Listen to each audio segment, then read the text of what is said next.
Disclaimer: this channel does not promote any violent, harmful, or illegal activity. All contents provided by the channel are meant for educational purpose only.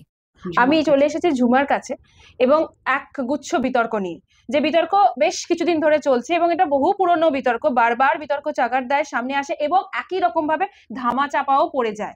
উনি একজন নিজে অভিনেত্রী এবং এই ইন্ডাস্ট্রিতে, Tollywood ইন্ডাস্ট্রিতে বহু বছর কাজ করে চলেছেন, অভিজ্ঞতা আছে বহু কিছুর। তো আমি জানতে চাইবো ওনার কাছে অরিন্দম শীল বিতর্ক নিয়ে উনি কি বলতে চলেছেন।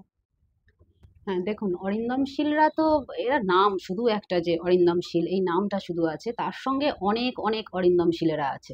এই অরিন্দম শীল কিন্তু একা নয়, এদের একটা বিরাট গ্যাং আছে। আমরা যেমন দেখলাম আরজি করের ঘটনার ক্ষেত্রে শুধু কি সন্দীপ ঘোষ বাবু দায়ী, তার একটা বিরাট গ্যাং কাজ করে। ঠিক সেরকমই একটা বিরাট গ্যাং কাজ করে আমাদের ইন্ডাস্ট্রিতেও, সব জায়গার মতো আমাদের ইন্ডাস্ট্রিতেও, যেখানে মেয়েদের নিরাপত্তা বলে সেরকম কিছু নেই। আর তার থেকেও বড় কথা হচ্ছে যে এখানে সবসময় কুপ্রস্তাব দেওয়ার প্রবণতা একটা বহুদিন ধরে চলছে। আমরা যখন আসি তার আগেও চলতো, এখনও চলছে, আগামী দিনেও চলবে।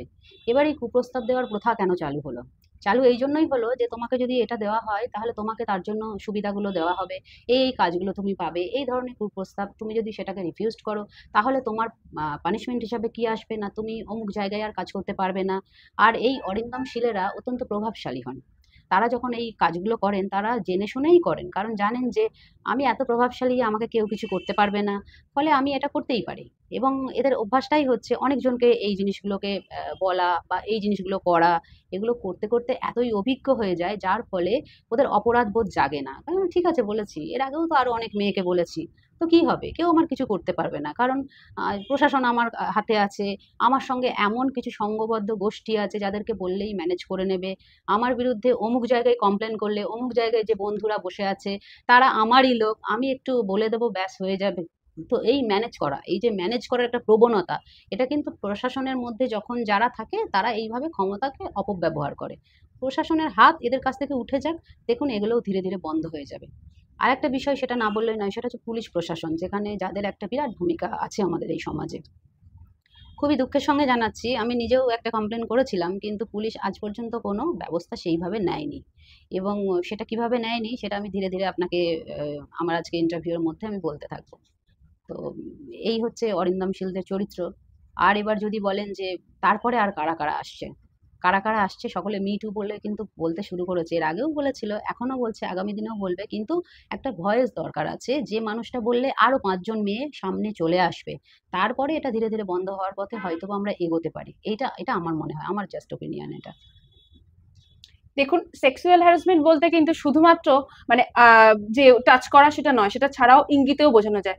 তো আমরা জানতে চাইবো যে এরা ঠিক কিরকম ভাবে শুরুটা করে। দেখুন, এদের যখন ধরুন কেউ কাজের জন্য কিছু বললো, তখন বললো হ্যাঁ ঠিক আছে, কাজের জন্য তোমাকে করা হবে, তোমার শরীরের বর্ণনা দাও, কোথায় কেমন কিরকম সাইজ কি আছে এগুলো বর্ণনা দাও। কিসের জন্য বর্ণনা লাগে না, সেখানে একটা ওয়েটের দরকার হবে, সেখানে একটা হাইটের দরকার হবে, মাপজোপের দরকার হবে।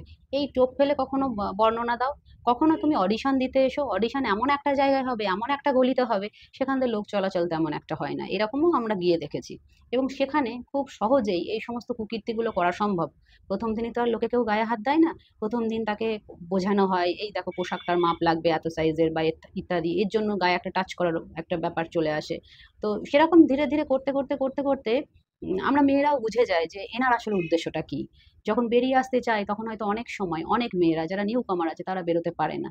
আজকে আমরা অনেক দিনের বলে হয়তো বেরোতে পারি, প্রতিবাদ করতে পারছি ইত্যাদি ইত্যাদি, কিন্তু অনেকে আবার বেরোতেও পারে না। তো এইটা একটা ফাঁদ আসলে। ভালো করে দেখে বুঝে না এগোলে অরিন্দম শীলদের মতো অনেক শীলের কবলে কিন্তু আমরা পড়তে পারি। আপনি যেটা সোশ্যাল মিডিয়ায় বলেছেন যে এরকম কোনো একজন জিতের নাম বলেছেন আপনি, তো এখানে কি কোন প্রশ্ন উঠে, কোন ইঙ্গিত দিচ্ছেন আপনি, কোন জিতের কথা বলছেন, নাকি এরকম জিতেরা আরো আছে? হ্যাঁ, এরকম জিতেরা তো প্রচুর আছে, সেই জন্যই আমি তার সারনেমটাকে উল্লেখ করিনি, জিতের কথা বলেছি। জিতেদের কানে যাতে যায় এবং তাতে যারা ওরা নিজেরা যেন নিজেদেরকে সংশোধন করে দেয়, তার জন্য কিন্তু একটা আমি শুধুমাত্র আওয়াজ তোলার চেষ্টা করেছি। এবং এটা যাওয়ার পরে আশা করি সে বা তারা সংশোধন হয়ে যাবে। না হলে নেক্সট স্টেপ তো যে সমস্ত আইনি ব্যবস্থা আছে সেগুলো তো আছেই আছে। তো এটা এই জন্যই বলা, কিন্তু আইনের ওপরে আমার ভরসা বলতে পুলিশ তো এটা প্রাথমিকভাবে তদন্ত করে। পুলিশ এখানে একটা বিরাট ভূমিকা পালন করে। আপনি যে জয়জিতের কথা বলছেন, এর বিরুদ্ধে কি কোনো লিগ্যাল স্টেপ নেবেন? সময় হলে নিতে পারি। আগে দেখা যাক ওনার দৌড়টা কত পর্যন্ত। ওনাকে আমি সংশোধন হওয়ার জন্য এটা করেছিলাম আমি, এবং ওনার দৌড়টা আমি দেখে নিই, সেইভাবে আমি ভবিষ্যতে ব্যবস্থা নিই।